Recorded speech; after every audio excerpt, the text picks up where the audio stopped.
Hello বন্ধুরা, আশা করছি তোমরা ভালো আছো, সুস্থ আছো। এই দেখো না, আমি সৌজাত্যর মা। আজকে ওর এক্সাম ছিল, এক্সাম স্টার্ট হয়েছে, তো গরম বলে আজকে আমি ওকে বললাম, আর তাছাড়া এখন তো নেক্সট এক্সাম আছে, ও তো আলাদা করে স্টোরি রিডিং করতে পারবে না, মানে ও যেটা গল্প বলে, তাই আমি বললাম তোকে আমি খেতে দিচ্ছি, সেই ভিডিওটা আমি করে দিচ্ছি, তুই খাওয়া শুরু কর।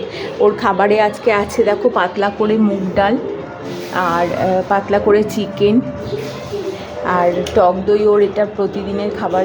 রসগোল্লাটাই ও খায় মিষ্টির মধ্যে, আর কিছু খেতে চায় না।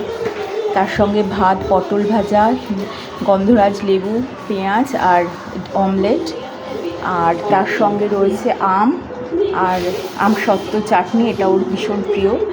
তো এই হচ্ছে ওর দুপুরের খাবার আজকে। আজকে তোমার প্রিয় খাবার হয়েছে, তো এগুলো ওর পছন্দের খাবার।